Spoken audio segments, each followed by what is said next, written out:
Greetings, fellow travelers of the cosmos. For thousands of years, humans have looked up at the stars, thought about their place in the universe, and wrestled with the fact that everyone eventually dies. It seemed like time only moved forward, like sand falling through an hourglass.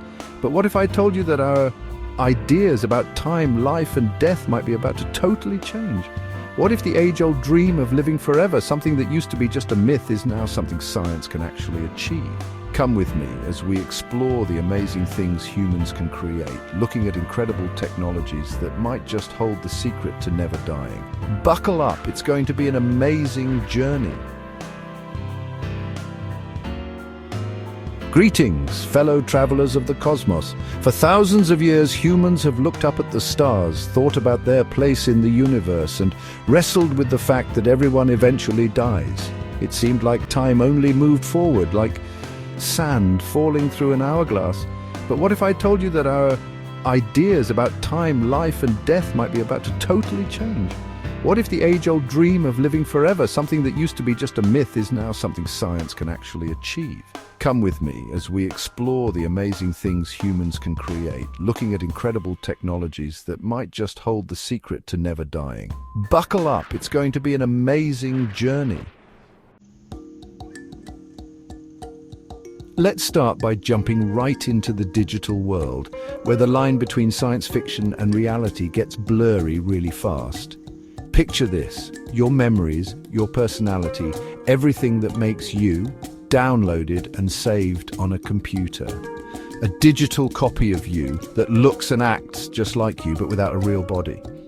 Does that sound crazy? Well, get ready, because companies like Neuralink, run by a tech guy who loves pushing limits, are already making brain-machine interfaces. These could one day map our brain's complicated connections. We're talking about capturing the electrical signals of trillions of connections that make you, well, now imagine uploading this brain map to a super powerful computer. Would this digital version of you think, feel, and experience the world like you do?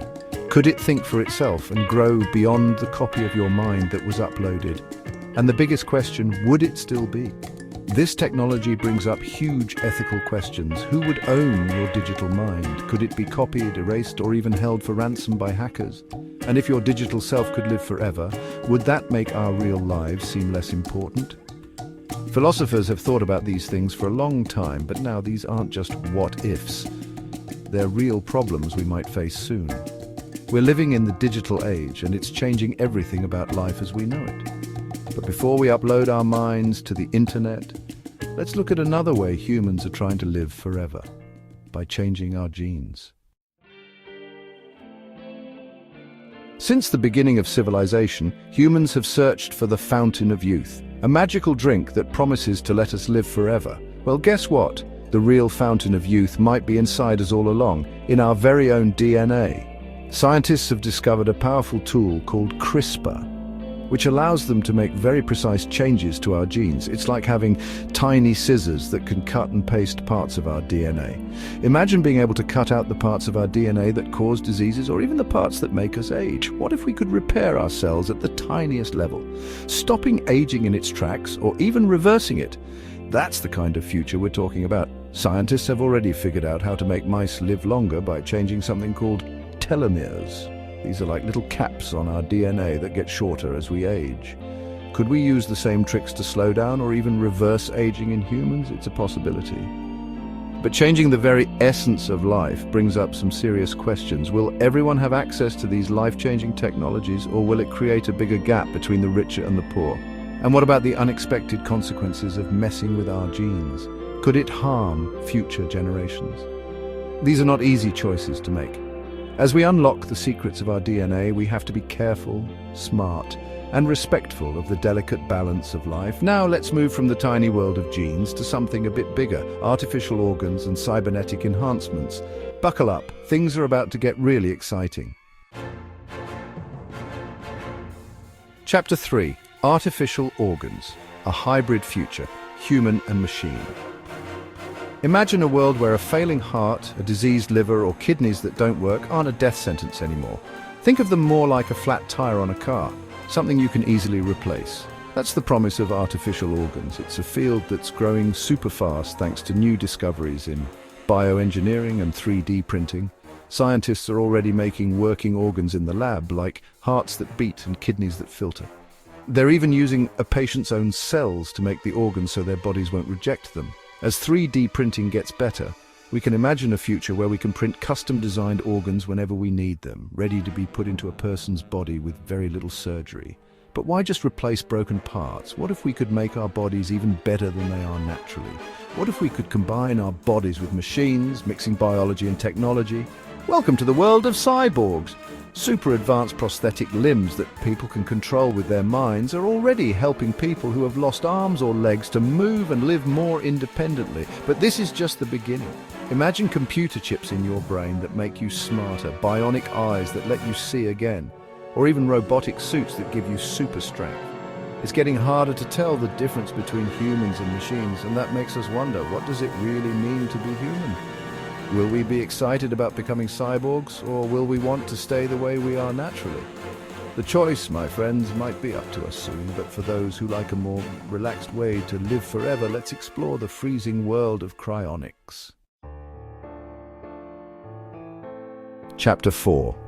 Cryonics, a journey to the frozen future. Imagine this. Instead of facing the end of life, you choose to press pause, preserving your body in a state of suspended animation, waiting for a future where science has beaten death. This is the bold idea of cryonics, a field that's as controversial as it is fascinating. Companies like Alcor, located in the Arizona desert, are already cryogenically freezing people who've chosen this unusual path to a possible second life. After being declared legally dead, the body is cooled to below freezing temperatures, and blood is replaced with a cryoprotectant solution to prevent ice crystals from forming, essentially hitting the pause button on the body's decay. The hope is that future technologies, maybe nanobots or advanced molecular repair, will be able to revive these frozen travelers, bringing them back to youthful health. It's a gamble, for sure, with no promise of success. Critics say that cryonics is nothing more than wishful thinking, a modern-day mummification with no scientific proof that revival is possible. And even if revival were possible, what kind of world would these frozen people wake up to? Would they be strangers in a strange land, their memories and identities the same, but their loved ones long gone? Cryonics brings up more questions than it answers, but it also makes us think about our deepest fears and hopes about death. Is it a pointless pursuit or a peek into a future where death is not the end, but just a temporary problem? Only time will tell. Speaking of time, let's explore the tiny world of nanotechnology, where small machines have the potential to change the rules of life and death. Chapter 5. The Nano Revolution. The Future of Nanomedicine. Imagine a world where tiny machines, thousands of times smaller than a hair, move around in your blood, fixing damaged cells, fighting off sickness, and keeping your body in perfect shape forever. This isn't science fiction, my friends. This is the amazing potential of nanotechnology. Nanobots, those tiny robots with huge potential, could one day completely change medicine as we know it. Imagine groups of these tiny surgeons cleaning out clogged arteries, delivering medicine directly to cancer cells, or even reversing aging. With nanotechnology, the human body becomes the ultimate thing to fix and improve. We could possibly make our immune systems stronger, improve how our brains work, and even change how we look, all at the smallest level. But such power comes with big responsibility. The same nanobots that could heal us could also be used for bad things, maybe becoming machines that copy themselves and cause problems in our bodies or the environment. Like with any powerful technology, we have to be careful, making sure nanotechnology is used to make things better for people, not worse. So there you have it, a look at the amazing technologies that could change how we exist and give us the gift of living forever. Outro, are we ready for a life without end? As we stand on the edge of this exciting new world, we must ask ourselves, are we ready for a future where death is no longer unavoidable? Would a world without death be a perfect place or a terrible one? The search for immortality is a journey into the unknown, filled with ethical problems and philosophical puzzles.